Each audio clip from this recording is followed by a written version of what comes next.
So on today's episode, I get to share with you about my outline tee progress, finished objects, this basket that I found in the middle of the road, and also what's in the basket, the exciting news, and I built a shelf this week. Welcome to this week's episode. I'm Suni and I'm here to share with you about all of the crafty, creative, and artsy things that I've been up to this week. To start, I just want to address a little bit of my scheduling for the podcast. I'm aiming to do weekly on Saturday mornings, but to be honest, it's kind of like not working out quite that way. And my options, I feel like, are to say that I'm weekly and then every once in a while just run a little bit longer in between episodes, which I think is okay. This is not my full-time job. I mean, I'm an artist full-time, but this is kind of like a part of that is more hobby than actual working. And I think that it's important that I prioritize like printing orders over doing the podcast. Unfortunately, even though I love doing this and sharing and being a part of this online knitting and art community. And that said, I am feeling like I'm aiming for this weekly schedule, but every once in a while it's going to go over and probably be more like a 10-day. But I also don't want to just be like, no, I'm doing it bi-weekly. So, I mean, we'll see how it plays out in the summer once farmers market season begins in like a week. Well, maybe 2 weeks, but still it is fast approaching. Notoriously, I way overestimate my availability and like energy levels at the beginning of farmers market season. And I think that I can get way more done than I can, and I definitely can't. So I guess what I'm getting at here is that the schedule may shift a little bit in the next month, and I'm okay with that, and I hope you are as well. I've also noticed that quite a few of the other podcasts that I follow for knitting and that kind of thing are on Saturday mornings. So I was like, oh, do we want this one to also be a part of that Saturday grouping, or should I post on Sundays so that there's something on Sundays, or even just like on a random weekday? I don't know. Let me know. If you really don't care, also let me know, because I'm just gonna make and post when I can and I feel inspired to, unless there's a big uproar of something else.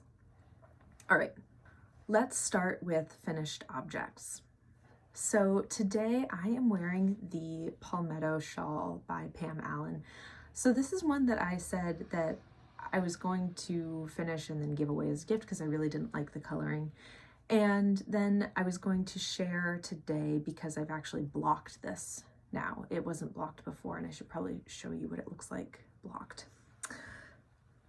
So I will take it off and share. But I put this on because it is just a little bit chilly today. So it's a very, very small little scarf shawl. And this is how the ends were intended, sort of like a blunt cut off from the drape here. Not from the drape, from the shawl edges corner. The top of the shawl, the bottom of the shawl. I don't know how to say what I'm saying. This is a square edge that then turns into a very round shawl. Now, if you remember from me talking about this before, it was supposed to be double this size and then backfilled in. So I have made quite a modification, but I wasn't thinking that I was going to wear this at all until I was getting ready to film today, and it's just a little bit chilly today. It's just that like April damp rainy day kind of chill, and I needed something to feel a little bit cozier. And I don't have a lot of finished objects that I get to wear on the podcast because a lot of my sweaters that I've knit in the past don't actually fit me anymore.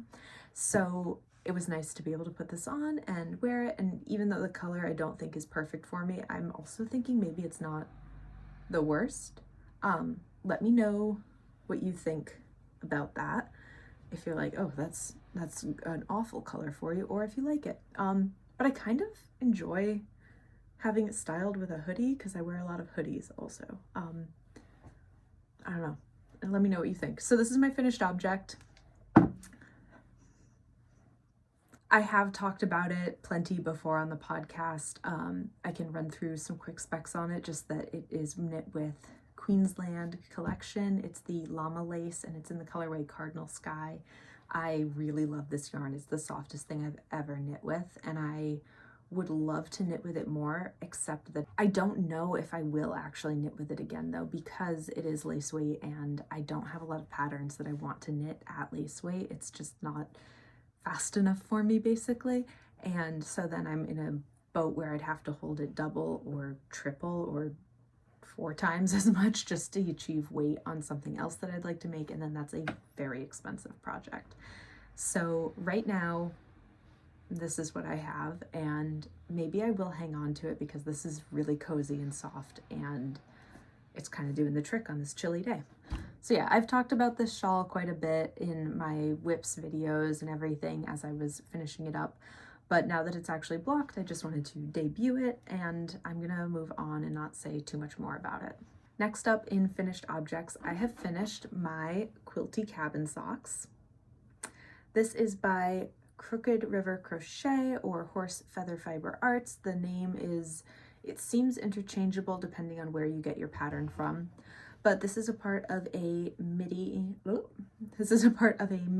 knit along that I was doing with a couple of folks, sort of originated through Instagram or other YouTube podcast communities. Everybody's linked below.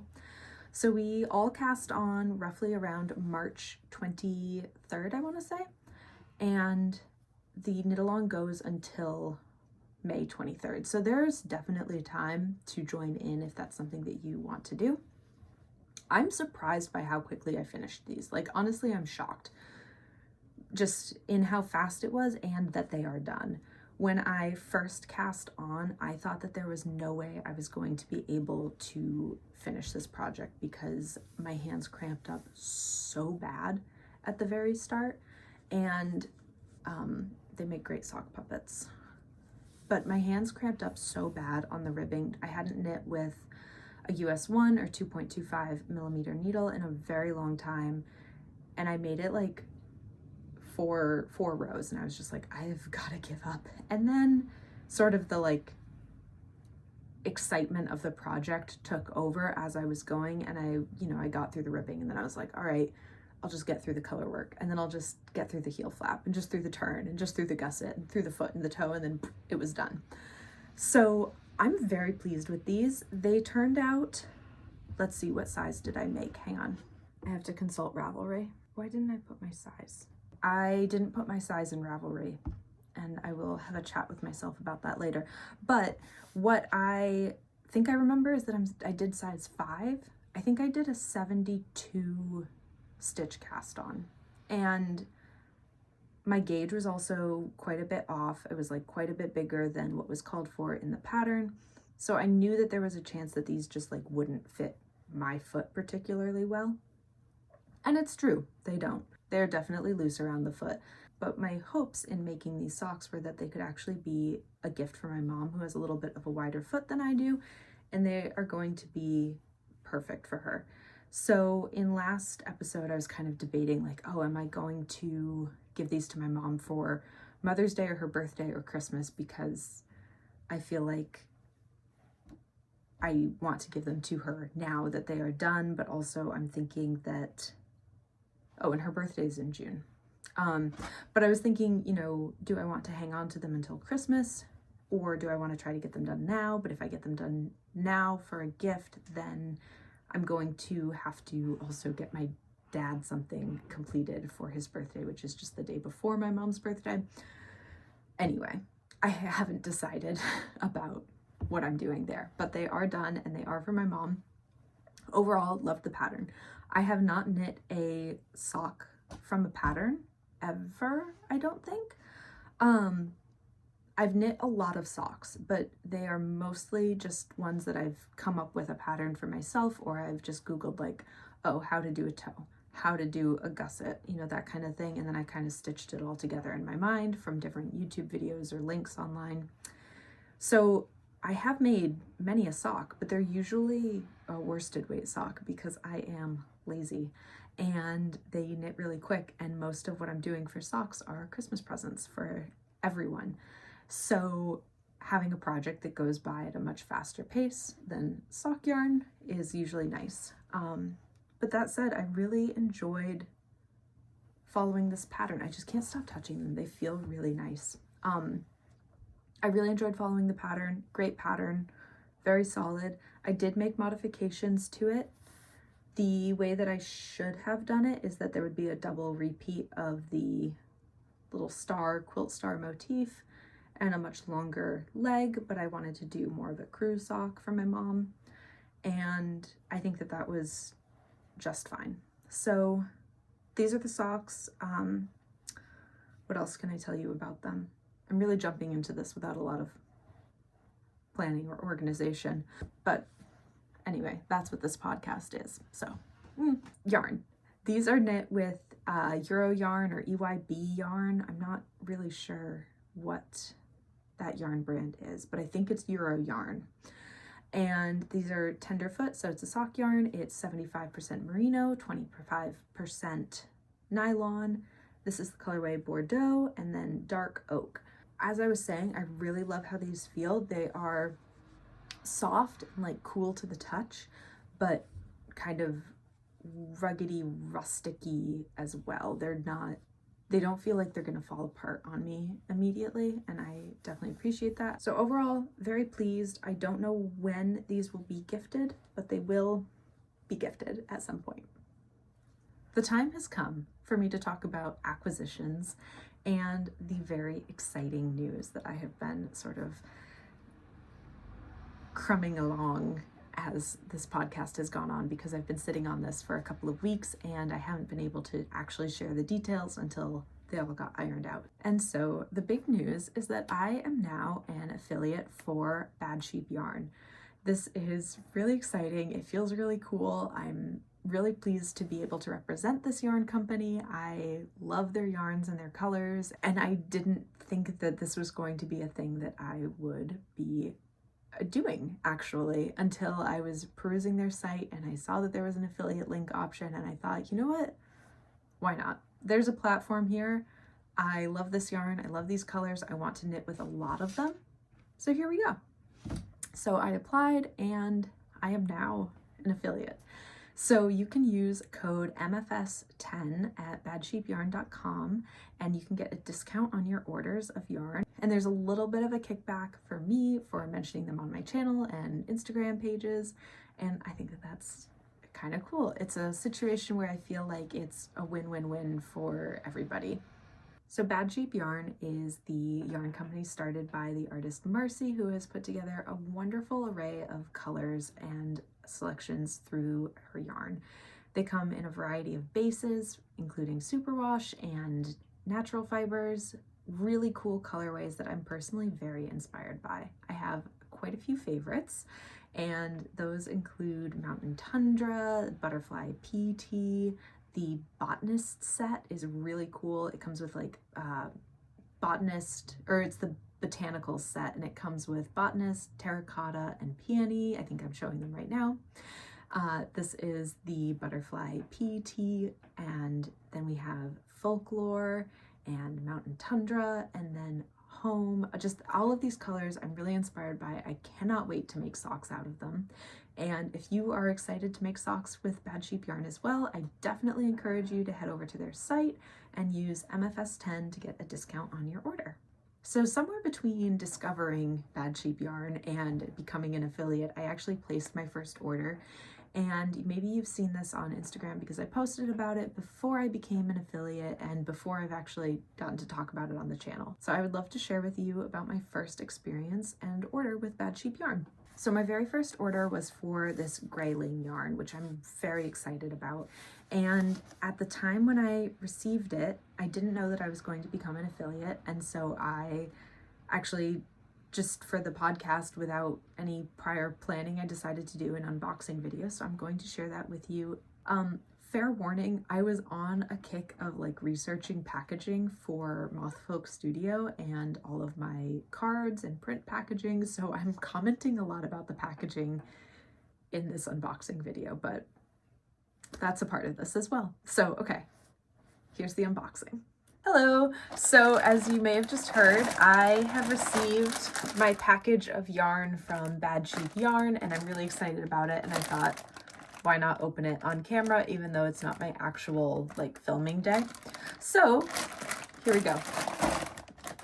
First thing, first impressions. I just want to note that they do use eco-conscious packaging.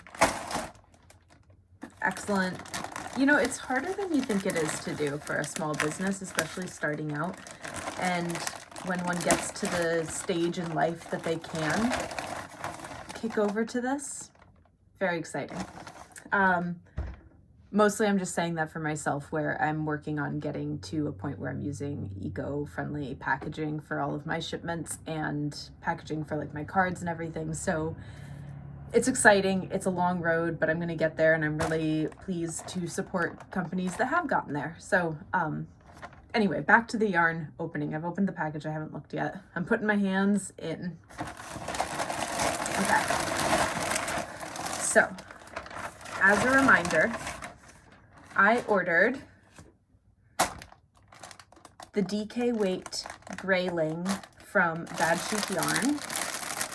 I ordered 7 skeins, and then I also ordered 1 skein of Christmas Carol because I thought it would make really cute Christmas socks. Okay, opening. So they come in a package like this.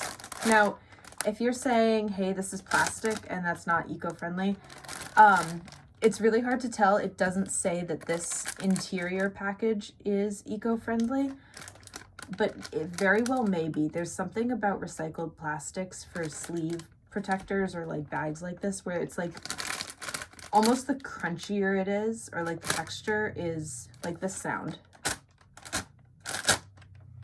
is sometimes more likely to be recycled. Not that that is what we need to be talking about right now. I've been thinking about packaging for cards, and so now I'm evaluating everything. But anyway, it comes clean. It comes packaged and clean. That's what you want to know. Okay, we're going to touch it for the first time. I'm going to start with the Christmas Carol. Ooh. Okay. It's pretty soft. Yeah, it's very soft. It's not like alpaca soft. It's not softer than it should be because it's a superwash wool, but it is soft, like comfortably soft. So this one is a DK Weight superwash merino nylon, and this is colorway Christmas Carol. And yeah, it has very like Christmassy colors, and my intentions with this are to knit myself a pair of Christmas socks. So really nice. Reminder, all of this yarn is small batch, and that's pretty cool. Okay, so this is the Grayling. This is also the DK Weight 7525 Superwash Merino Nylon. Each of these skeins are coming in at 245 yards. I'm looking to see if there's much like variation from hank to hank here. And no, these are pretty consistent.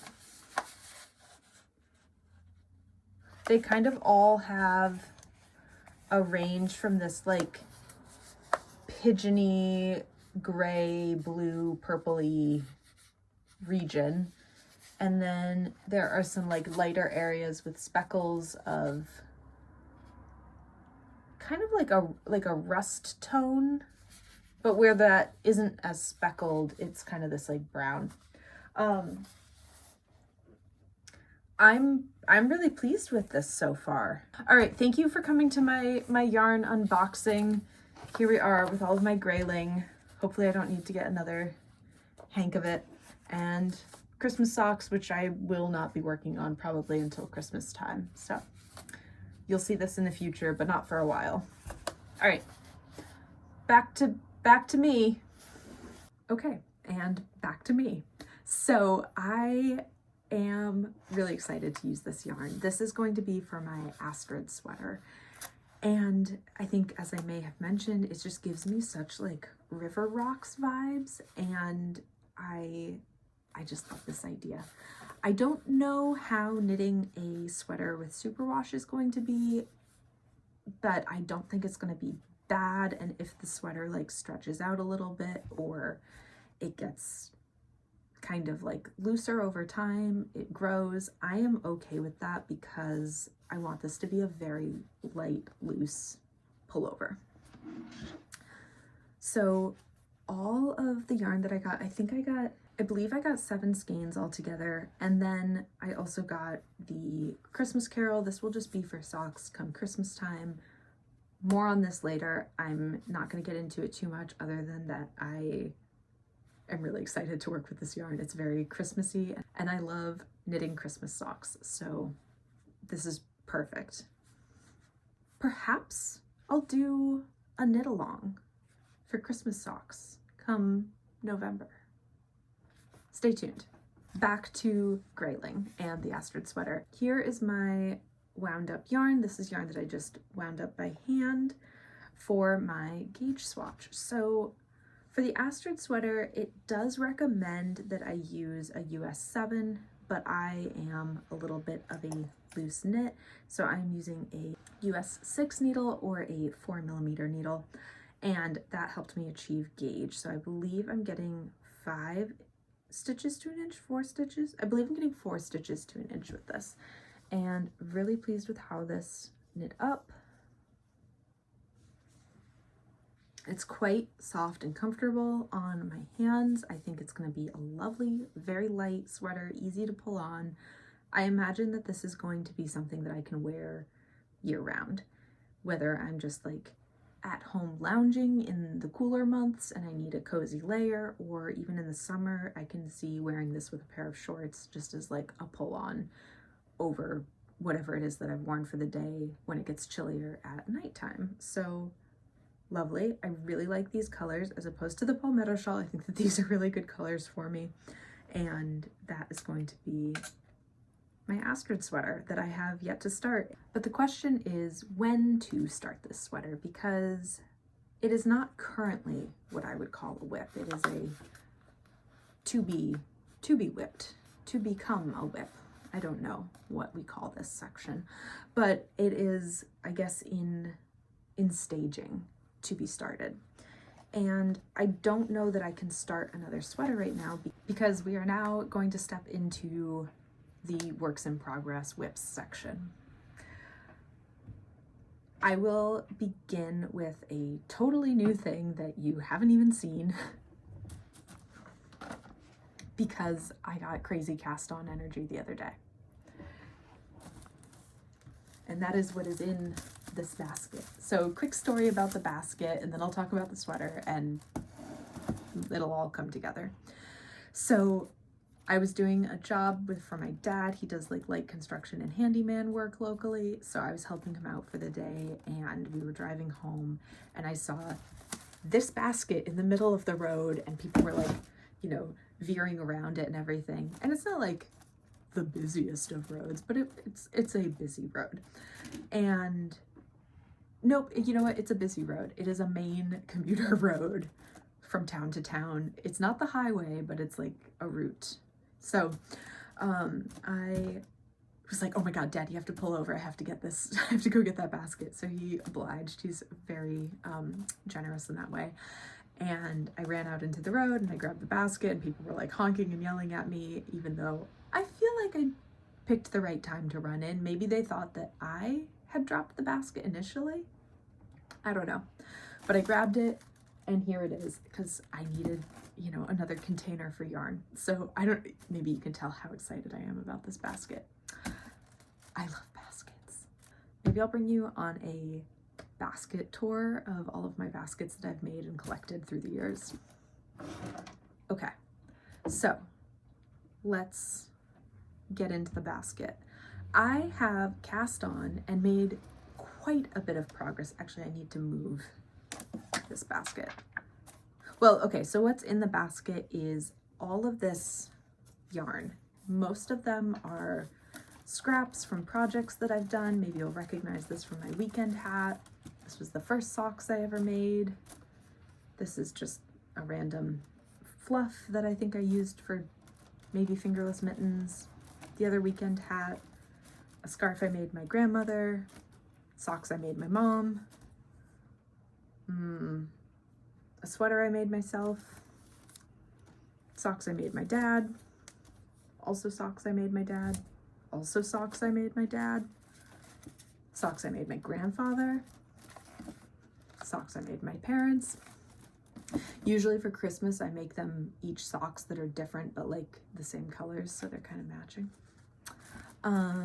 This was from my Talbonin sweater, fingerless mittens I made my mom, socks. What else do we have? Oh, fingerless mittens I made myself. Anyway, a lot of scraps. And as you can see, they're all sort of in this color range of like blues, greens, grays, neutrals.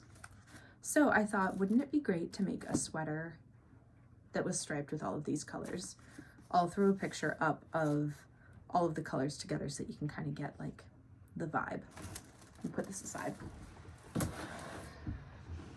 So I was perusing Ravelry, as I do, and I came across the Arches sweater, and I really liked how this looked. I just really liked the construction. It looked pretty easy to start up, and I've never done a saddle shoulder construction, so I was just excited to try this sweater out.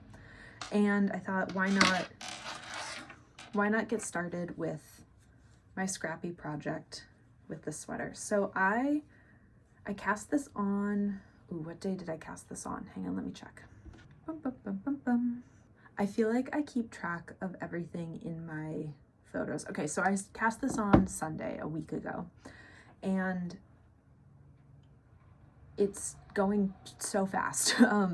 In my first session, I did the collar, which sort of, I don't know if these are called short rows, but it's one of these collars where you start with a smaller circumference and you add and you add and you add and you add, and it goes around until you connect in the front by casting on a few more stitches, and then you're working in the round. I don't know what that's called or if it's standard for saddle shoulder. I don't know, but I really liked it actually. Yeah, so I've just been working in random stripes of all of these scraps, and these needles, the cord that it's on is maybe a little bit short to show you with any justice what's happening here. But here is the front shoulder. This isn't going to show very well, but I'm very pleased with it. I will say a lot of my yarn varies drastically in gauge, so in weight. So I started with worsted, and most of the yarn that's in this basket is worsted. There's a few instances of a chunkier weight, like this dark gray is, I believe, Juniper Moon Farms. It's their chunky weight baby alpaca. And then the blue, lighter blue stripe is a worsted weight. But as I'm looking down the shoulder, the only spot where it even like has a dip in it, because the saddle shoulder is like a straight certain number of stitches across all the way down, and that's where I can see where the gauge has varied. It's just in one stripe, and it's like one stitch width off. I don't even think it matters, and if I block it right, it definitely won't matter. So I'm really happy that I'm using these scraps. I'm not using as many scraps as I thought I would. Like, I feel like the volume of this basket has not gone down at all. When I started, I was feeling like I'd made a good start, and then I got to this green stripe and I added it in, and I was like feeling very offended by it because it was so green compared to everything else that was going on. But now that I've added this second green stripe, I feel like it works. a little bit better. But now I'm feeling the same way about this pale gray stripe where I'm like, that really stands out. I need to make sure that I integrate some more gray in to balance it out. But I think that that's just going to be the whole sweater because I'm making it without much of a plan and just sort of pulling like a random ball at a time of what looks good next to each other. So I will definitely have to like be aware of pulling in colors from up above as I work down. I started this project mostly because I was just having like some crazy cast on energy, and I just put all of this yarn into this basket. And I had also been working on my outline tee, which we'll get to in a second, which is tedious. So I really needed something that was fun and fast to be able to work on as well. Notes on the pattern, which I totally should have talked about first. So this is the Arches Sweater by Odd Row.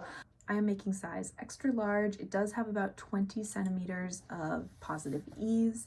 I think that it's going to be even a little bit bigger than that because with working with so many weights, I didn't bother doing a gauge swatch. I know that I knit a little bit loose. I think it's going to end up a little bit on the big side, which is just fine with me. This sweater is underway. I am almost to the point where I'm done with the increases for the shoulder.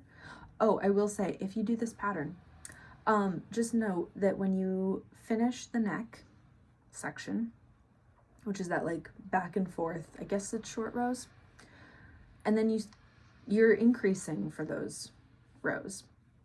But then when you get to the next section, which is you're no longer increasing for the neck and you're just working in the round, you're still increasing for the shoulders, and the pattern does say to increase X amount of times in total, or like work the increase X amount of times in total.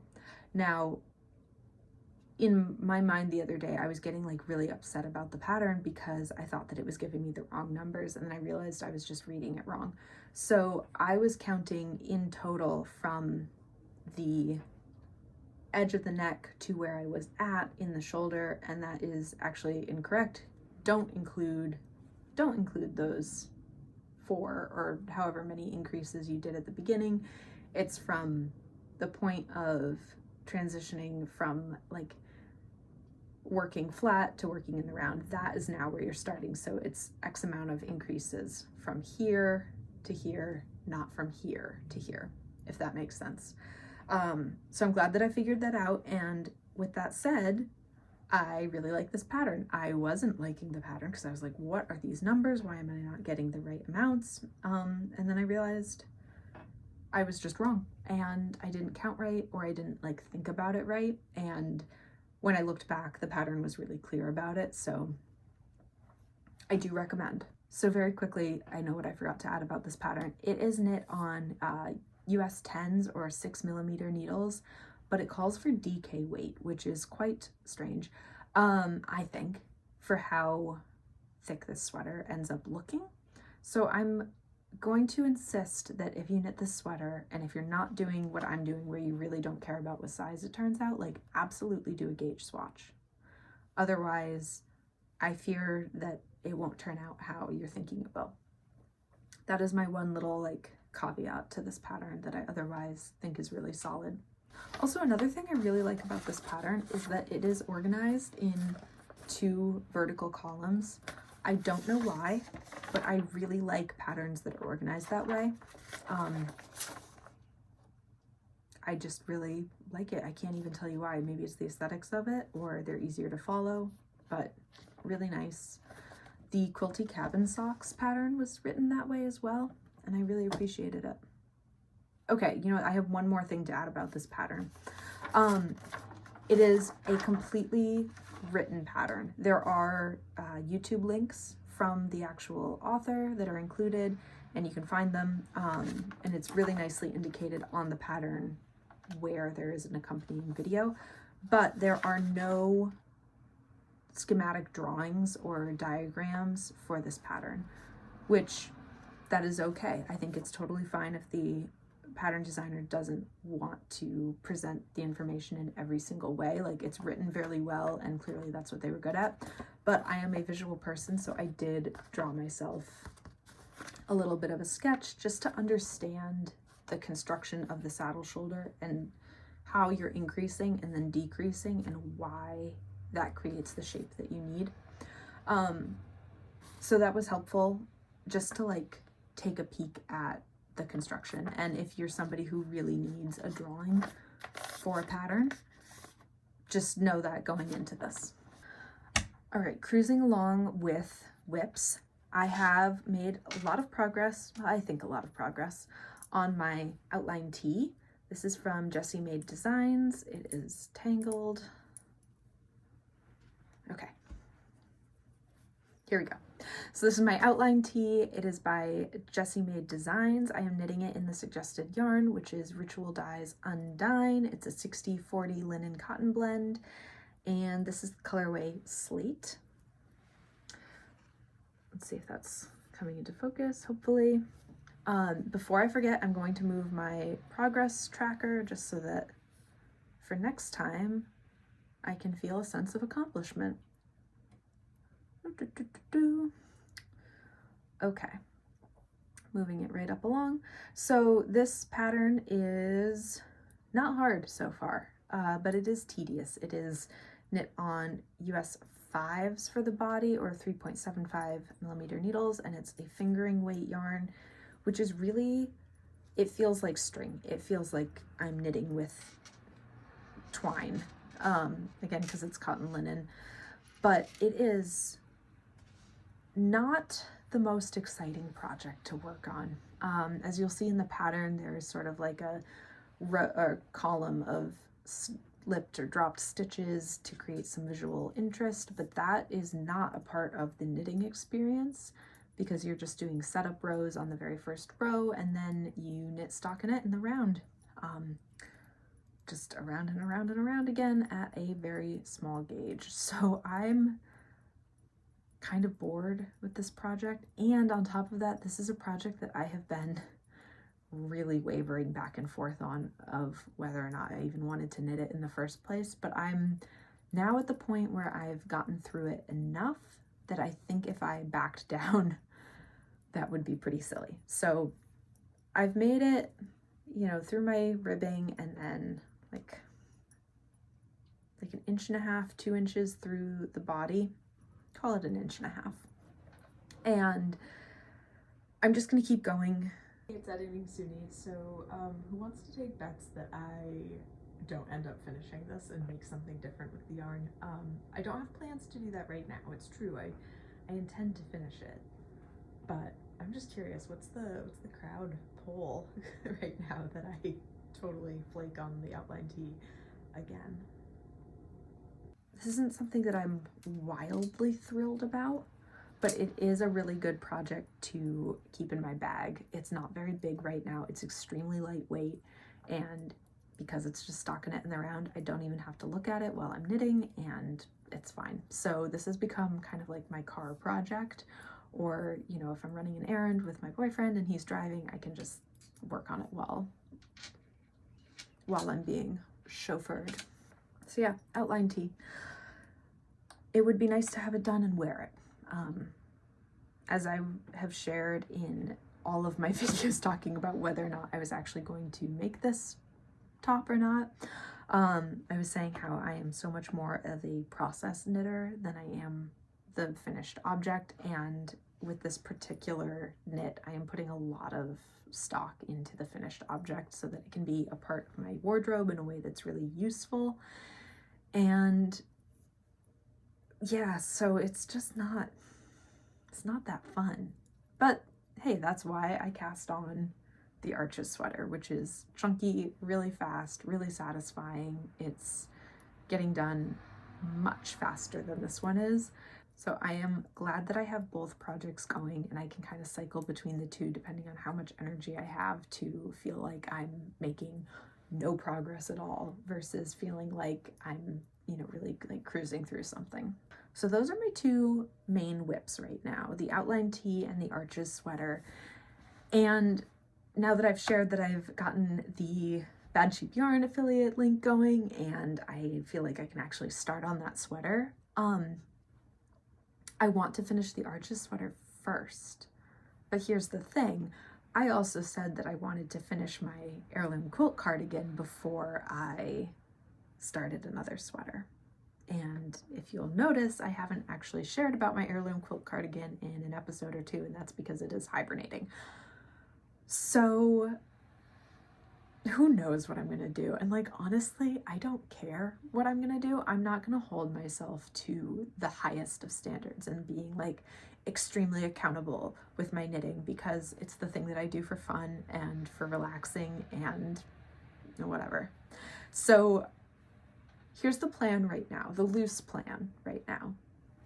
Get through the Arches sweater, or like a big chunk of it. I don't think it's going to be that challenging, but who knows. And then work on my outline tee as the main things. As soon as one of those are done, then I can start my Astrid sweater. But then I also really want to start another pair of socks. So yeah, I don't know what I'll do. I don't have any sock yarn right now that I'm like dying to use. I do have the Christmas Carol from Bad Sheep Yarn, which I guess I am really excited to use, but I want to wait until Christmas time for this. And you know what? I'm gonna say yes. There's going to be a Christmas knit along with this yarn. Pattern to be determined. If you have a suggestion, let me know. Maybe like a November 1st cast on. I'm really planning into the future now, but I would like to do that. I think that would be really fun and really cute. So Bad Sheep Yarn, this is called Christmas Carol. If you want to participate in this knit along way in the future, why not order now? You can use MFS 10, you get a discount on your order.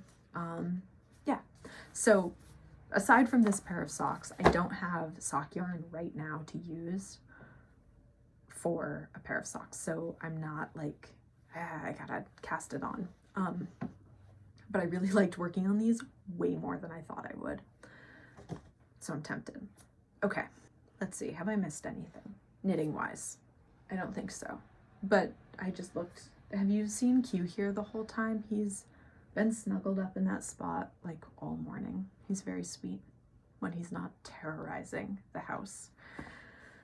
I've never had an orange cat before. This is my first orange cat experience. He is just about a year old now, and I'm hoping that we are hitting the time where he starts to chill out and just do this all the time instead of like all the crazy stuff. But we'll see. This has become probably a little bit of a long video, so I am going to wrap things up, but I do want to share a little bit of art news and then some other things. So art news first. I don't have much to share here other than that I kind of like rearranged my studio room this week, which I'm feeling very excited about. I actually bought some lumber and built shelves for my closet. The closet is above our stairwell, so for whatever reason the architects decided to put stairs in the closet, which doesn't really make sense at all because it's just slanted. Well, I guess it kind of makes sense, like the closet floor would be slanted, and at least having stairs makes it like usable shelves. But I really wanted shelves across the back as well. So I built these shelves to go in, and I'm sure I have some like B-roll or photos or something in here as well to show you what I did. But I went through the whole studio room and reorganized. Everything fits either in the closet now or over in my corner where I have my like wire rack. But it's so much tidier, like way more fits in the closet now, and it's behind a curtain, and I really like that. I was able to move the futon over, and it's just kind of made like a cozier little corner. And then I have my desk area here. So that was exciting. I'm really pleased that I did that. I am no like genius when it comes to construction, but I am proud of myself that I built this shelf, and it wasn't even that hard. I basically built like 2 ladders and put shelves across it. But it's really improved my organization, and I'm very pleased with that. So that is all of my art news this week. Otherwise, other things that are going on, miscellaneous thoughts on my mind that I want to share with you. Let's see. This past week, my boyfriend got us the board game Wingspan, which I've been kind of obsessed with. It's really fun. It's really easy to learn. The illustrations are great. The strategy, or like the gentleness at which you can play the game, is perfect. It's the best. I love it. My one critique is like, why, and if you have this game, you'll probably also be like, why did they do this? It comes with 5 food and 1 egg, and then the trays that they give you to organize these 6 things only have 4 compartments. So I think that could be better. And I'm actually planning on making like a little accessory like bowl to go with the game so that I can organize it the way that I think it should be organized. But we'll see. I've got a lot on my plate. Stay tuned. I will show it to you if I end up making it, and you'll be like, aha, that's so much better. But anyway, the game is so fun. I really enjoy it. We've been playing it a lot, like at least every day, if not a couple times a day. I think yesterday we put it together and took it apart twice. So it's a great game. It comes with lots of expansions. My other thing that I've been really into is very different from the cozy knitting podcast world, but I've been watching Yellow Jackets. This is your spoiler warning. For the rest of the podcast experience channel, but also right now, this is your spoiler warning. Jump ahead if you don't want to hear anything about this show. And also, if you are afraid of this show, I'm not going to get into anything like gory or crazy, so don't worry. But so about a year ago, we started watching Yellow Jackets together, and we made it 3 episodes in, and I was like, this is horrifying and scary, and it stuck with me in a way that it was like making me feel really icky and scared and like creeped out at night. So I had to stop watching it, and I was like, we cannot watch that show. And then like 2 weeks ago, I was like, okay, you know what? I can get back into this. We'll start watching it again. And ever since then, I've been obsessed with it. It doesn't scare me anymore, because the thing that scared me in the 3rd episode is like clarified in the 4th episode. Had I just made it 1 more episode, I probably would have been fine. But I bailed, and it took me a year to come back to it. But I really love this show. It is an interesting blend of like very, very spooky, creepy, scary, but in a like pagan, paranormal kind of way. And then there's an interesting blend of like, they mixed it up kind of an energy about the show as well, where it's like something happens where it's a total miscommunication. Like a lot of the plot or something that's happening for somebody, like it could have been clarified by just people talking to each other. My one significant gripe with the show is that in season 2, which we're now in, like a bunch of characters just appear that did not exist in the 1st season. And that is one of the things that I kind of like, it's like a pet peeve in a show, is if, and this is what got me about Ted Lasso, another soccer team show. I really don't like it when I'm watching a show and there's a team, but there are some characters that like, you just don't know their name. You don't know who they are, but the show like so significantly focuses on like 6 out of 10 people, but those other 4 are just completely neglected. I really don't like that. And I understand that shows have production budgets and everything, and like they're doing their best to entertain us, and like we can't get everything out of it that we want. But it's like my little pet peeve about movies or shows is when there's a whole cast, but we don't know somebody, or there's this big cast and then like a new season starts and suddenly this random person that wasn't introduced at all in the past is suddenly introduced. But that has not impacted my enjoyment of the show. So yes, Yellow Jackets, really enjoying it. I'm about to start the 3rd season, so I'll probably do that tonight. Books. I did finish I was talking about it in the last episode. I finished Mistborn by Brandon Sanderson. It was fine. I started reading the second one, Well of Ascension, and I didn't keep going. I found a new book to read.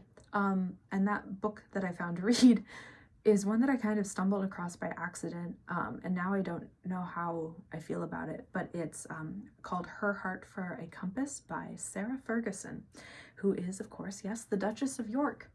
Now, as you might well know, Sarah Ferguson, the Duchess of York, is sometimes referred to by the royal family and the entourage as Fergie. And I want to say up until like a year or two ago, every time that I heard like the royal family refer to Fergie, I thought they meant Fergie. Like, my cultural understanding of who Fergie was. And I was like, that's very crazy that the royal family hangs out with Fergie, especially after London Bridge. Like, okay, but cool, I guess. I don't know. And so then it came to my attention about a year or two ago that no, they don't mean Fergie. They mean Sarah Ferguson Fergie, who is also apparently an author. This book is co-written. Sarah Ferguson's name is quite large on the cover, but it is co-written with Marguerite Kay, who is a historian. But yeah, it's A Compass for Her Heart. I'm reading it at bedtime. I read like roughly 3 pages at night and then I pass out, so I'm not making it very far, very fast. But I will say I really do enjoy the writing so far. There is a real sense of place, and I really care about the characters very early on, so I do appreciate that, and I'll probably finish it. Otherwise, I'm listening to, well, I started reading, okay, anyway, Mists of Avalon by Marion Zimmer Bradley. So this is a book that I have a hard copy of that I started reading about a year ago. Well, okay, yeah, this is why it's confusing. Roughly 5 years ago, I started listening to it as an audiobook, and I just couldn't get into it.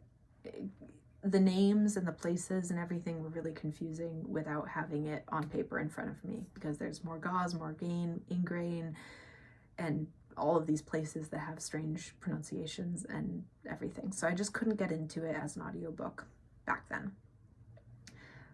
Flash forward, last year, I brought it with me as my book to have here when I was visiting my boyfriend, but not living here yet. So I would read it, and I could get into it way more as a written book in my hand. So I was reading it, but then I eventually moved in and didn't need to have one book on hand here to entertain me when I came for a weekend. So I had all my other activities. I have this whole room full of distractions.